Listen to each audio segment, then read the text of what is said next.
Hi there, and welcome to episode 1 of Your Ideal Path, our new Ideal Schools podcast. Isn't that exciting? And I'm absolutely honoured to be on episode 1. See, I am so happy to have Ellis with us today. Ellis is one of our fantastic tutors. He's our AAT Development Manager, and he is, hugely important to us in terms of what we offer our students regarding tuition, but also all of the digital offering that we provide, because you are Mr. Tech compared to me anyway, Ellis. Oh, you're very kind. Thank you, Elaine, for having me on today. No, you're very, very welcome. So we decided that we would start this podcast because over the course of the last few years when I've been working with Ideal Schools, I've come across so many different people whose journey to bookkeeping or some involvement in the bookkeeping industry has been fascinating, has been different, has been unique. And I thought it would be really beneficial for people who are either studying with us or considering studying with us to hear about other people's experiences, because there's nothing quite like that. I think you're right. Yeah, absolutely. There's so many different paths. And I know, if you go to the standard sixth form college, you'll get the typical out of school apprenticeship, that's it. But actually, since working with Ideal Schools, the amount of people that have decided career changes, that have decided a completely new route in life, that's actually kind of arguably scarier than just the standard process going through. Yeah. I think it will be really nice for people to hear about those different routes that people take.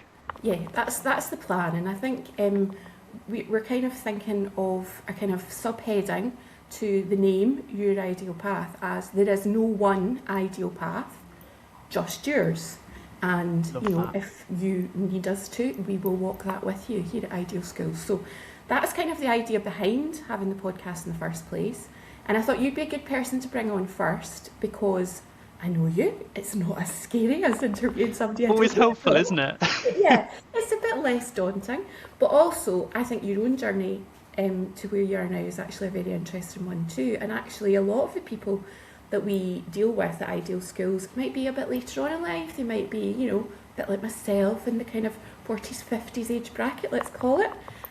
Whereas you're quite a youngster still.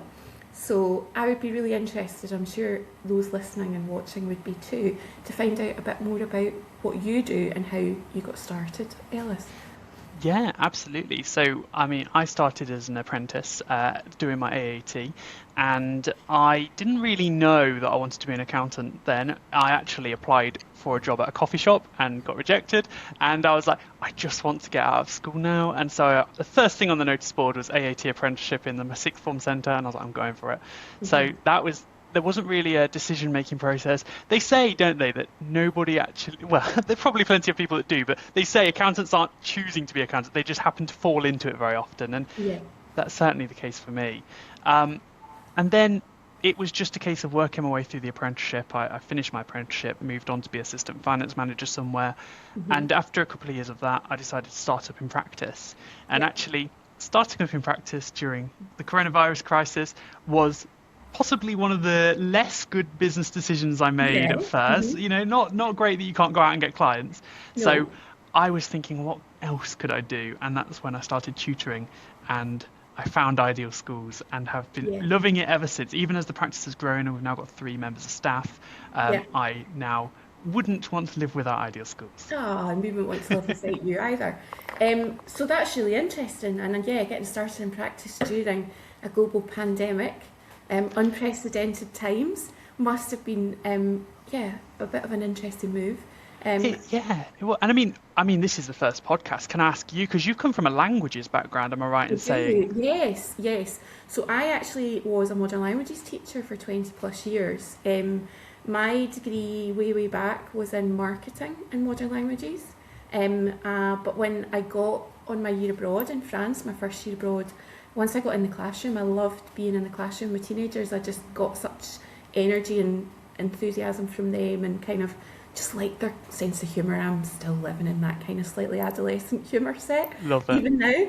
And I just enjoy being around young people and kind of sharing my passion for languages with them. So I did that for a long time. I was involved in the Scottish Qualifications Authority, which is the kind of one exam board for Scotland still at the moment. It's getting changed.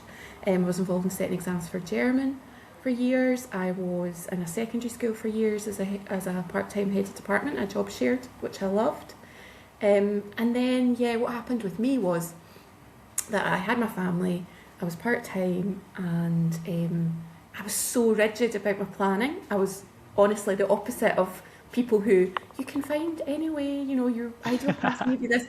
The opposite of what this podcast is about. I was like, if I can get promoted before I have a family, I'll be able to afford to work part-time because I'll be on a head of department salary. So it was all very strategically planned, and that worked great.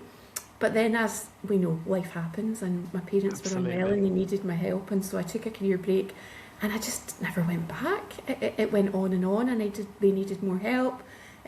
What I could do to help them while I was working just wasn't enough. They both were unwell, and it just kind of progressed from there. So I stopped really in 2020, just before the pandemic hit. I had already had my career break approved, so I worked till the June. So I worked through the beginning of the pandemic, and then I had to help with my folks. So after that, they both sadly passed away at the end of 2022. And I did toy with doing supply, but I think when you've run your own show, it's quite hard to go back in. I can imagine. On a kind of absolutely. temporary basis. So I actually ended up coming in to help with admin in Ideal Schools, just through mutual contacts, and the fact that it's a family business, and obviously I'm related to those involved. And just the whole marketing thing that was clearly somewhere sitting in the back of my brain, doing its own thing, came to the fore, and I've kind of made a job for myself, I guess. And now I'm about to go self-employed myself, coming up to that in That's April. exciting. And Yes. I mean, 2022, you had to make a big decision about what I to did. do. I imagine, like many Ideal School students that are coming and thinking, I need a career change or I need a new role. How was it for you? And do you think that Ideal School students feel the same way that you would have done back in 2022? Absolutely. It's that complete kind of lack of what's going to lack of knowledge about what's going to happen, and lack of control, and it's just you're completely out of your comfort zone. I mean, I know that maybe the majority of teachers are a bit like I was. I'm a bit risk averse. Part of the reason that I had ended up in teaching in the first place was I liked the idea of knowing when I was going to have time off, what my salary was going to be, what my conditions were going to be, and you can get quite used to that. And suddenly to not be in that position anymore was quite terrifying. But I think you just have to. I think when things happen in life that make things change, like parents being unwell or passing away, your own illnesses, having a family, all of those kinds of things which I've been affected by, all of them just make you realise what's important. And actually, if you're willing to work, you'll find a way. You're never going to see your family completely stuck. Whatever you decide to do, you'll give it a right good shot. And I think if you've got that mentality, then probably it'll be okay.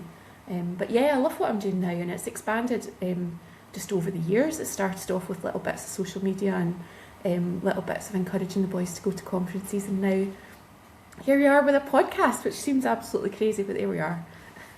It's fantastic. You're embracing all the latest trends, certainly, with the podcast. Love it. My children say, you wish you were a millennial, but you're a Gen Xer, so don't get too excited. Like you kind of know a little bit about tech. I'm like, thank you. Oh, not at all. I think you represent very well. Certainly you're a podcast host now. I mean, that's impressive.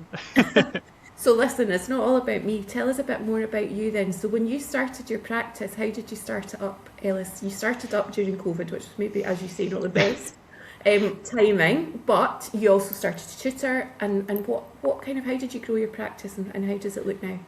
That's right. So I started a bit of an odd practice because it's an accountancy and marketing practice. That's right, I wanted to ask all you in about one. Yeah. The idea being that businesses that are particularly small businesses, they don't have the budget to find a marketing agency and an accounting practice. So the idea was that by knowing them and getting to really close to know them, then we can actually better serve them in both areas, and budgeting for marketing and ensuring that we market for the events in the correct way for the accountancy. It all ties in. So it worked really well, and I'm a bit like you, quite risk averse, so it's slowly grown. It's a family business, so it's me, my mum, and my sister working for the Brilliant. business.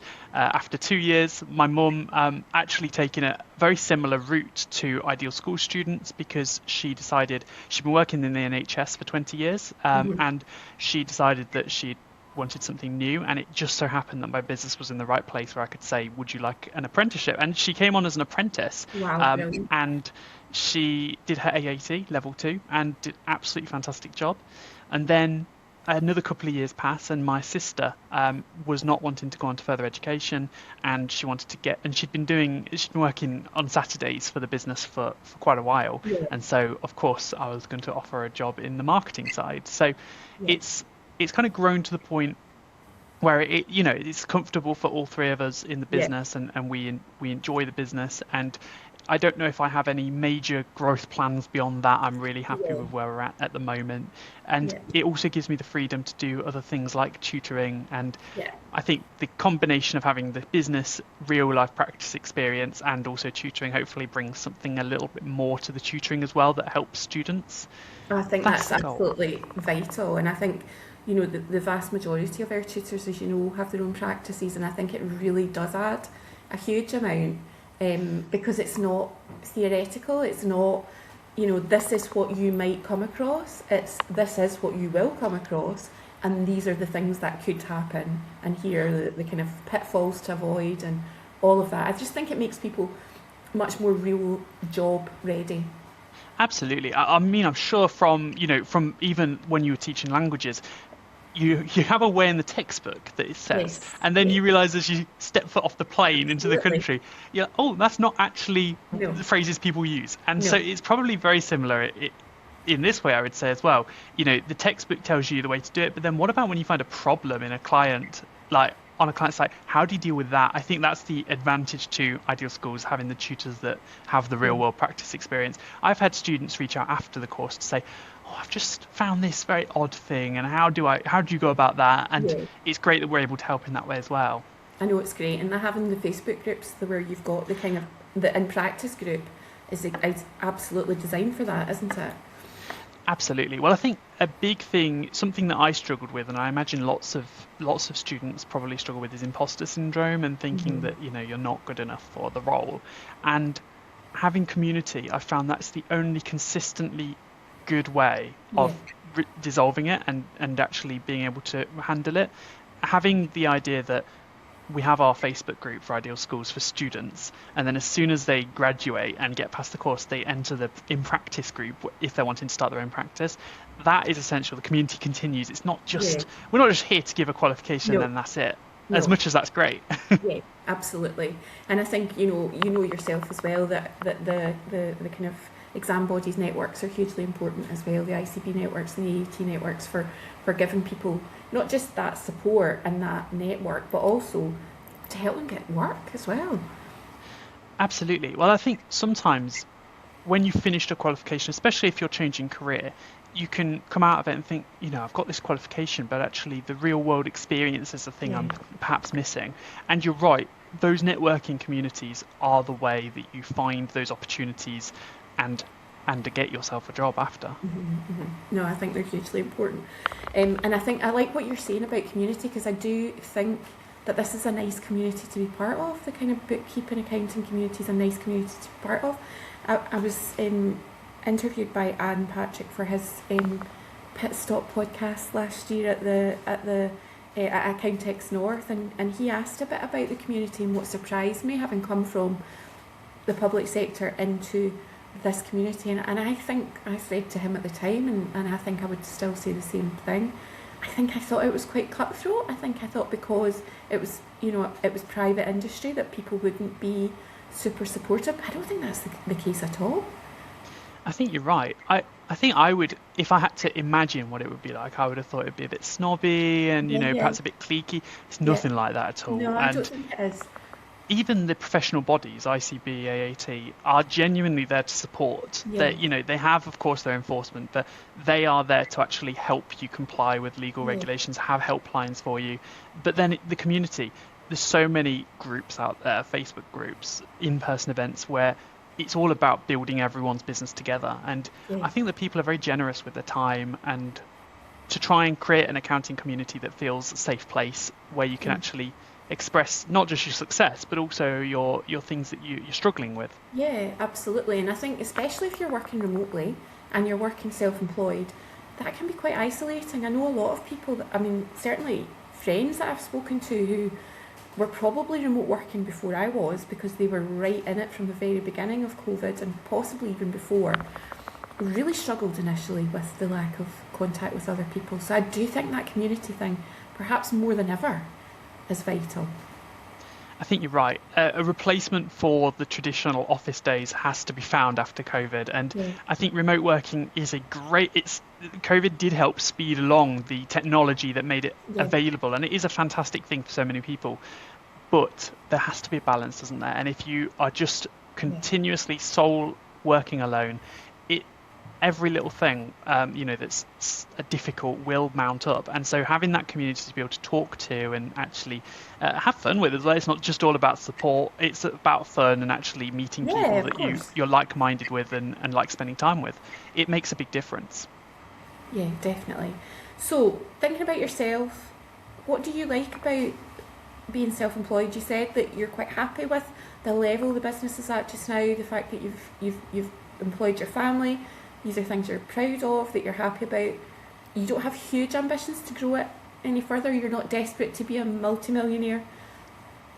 No, I will settle with with what I've got. I think for me, it's the flexibility. So, the ability to set my own hours, to decide Yeah. exactly when I'm going to work, exactly what I'm going to do. I also like the idea of being able to do things that matter to me as well. So, if I want to, our practice is carbon neutral, so being able to Yeah. do that is really important to me. It just means that you can apply exactly like there was a couple of years where I really wanted to go and study production accounting, film and television. So I literally went and did a course with the National Film and Television School and managed to get a placement on a film. It wasn't actually on the set, which disappointed me, but it was Yeah, working on yeah, a film. yeah, And that to me was, I wouldn't, I'd have had to ask someone for permission to do that if I yeah, didn't run my own absolutely. business. And that I think is the big win. Yeah, What about you from your perspective? Because you mentioned you're becoming self-employed yeah, I from am. April. What do you think? What's the main motivations for you behind it? So the main motivation is that the role that I have with Ideal Schools is kind of reaches a point where I'm doing as much as I can do, really. And I think what Ideal Schools is happy to invest in the marketing side is not ever going to be enough for me to have a full-time role doing it. I don't particularly want a full-time role. So I've started to take on little bits of other marketing work, freelance, and so that's really the motivation behind it. I actually created some content just before I went away earlier on this month for the first time for another organisation, and she's actually given me her own socials to do coming up quite Fantastic. soon, which is a bit scary, but never mind, we'll give it a go and see how it works. And I've got a few other irons in the fire, like you said about your film thing and your carbon neutral kind of that commitment. I'm kind of interested in working in supporting a cancer charity as well, around possibly the social media side, but also perhaps some in-school stuff. So it just gives me a bit more flexibility to kind of manage what I'm doing and not having to ask for time in the same way from an employer, that it's really up to me to set. And as you said, to have that flexibility, I think will be really helpful. So yeah, that's what I'm Absolutely. hoping anyway. And And just also to be a bit financially a bit more savvy about it all and put things through that I actually do use for business through my kind of, oh my goodness, my own self-assessment tax return. I was watching Carol's session at the ICB Bookkeeping Discovery Day at the beginning of the month with avid fascination and making a recording and making sure that I was like, oh, you can claim for up to 7 years before you start your business. Oh my goodness, I was like, right, not it's right. useful, isn't it? Absolutely. Yeah, You have the absolutely. inside notes from Oh, I Ideal Schools as do. well, which is I very do. helpful. I'm very lucky in that regard. So yeah, that's lovely. Yes. So who would you like to see coming up, featured on the podcast? I've got two guests that I know are confirmed. I have Stephanie Marshall, who's one of our fantastic ambassadors, Fabulous. and as you know, has won Bookkeeping Influencer of the Year for the last 2 years at the ICB Awards, and has her own podcast. So she will be a fantastic guest. And also I have Louise Woodhouse, who I know is part of the reason you're with Ideal Schools, as Louise brought you to us. So she's coming up as well. Who else should I be talking to? What kind of people? I don't need you to name names, but what kind of people should I be speaking to, Ellis?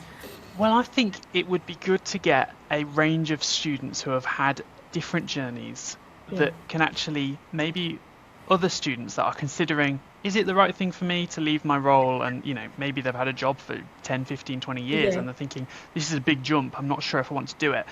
The end goal of having a practice or having the license can seem very far away, but actually having that broken down by the students that are there and doing it right now might be that final little push that you need to actually go for it.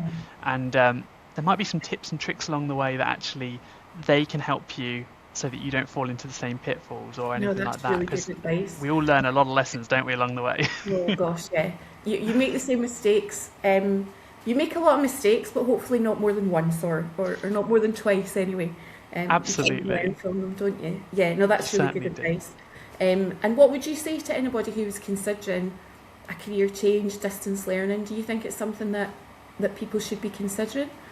Absolutely. I think if you're thinking about it, there's probably a good reason that you're thinking about it. And, whether it's to stretch yourself, whether it's just because you need something new, whether you're not enjoying your career anymore, I think it's never too late to reshape yourself. My mum is the case study. In fact, I should get my mum on, but she's inspirational to me because of that.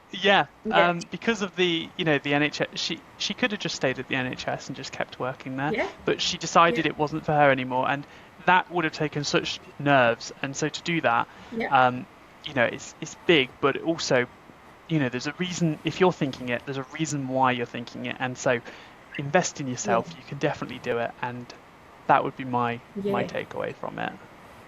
No, brilliant. Thank you so much. And thank you so much for being on this first episode.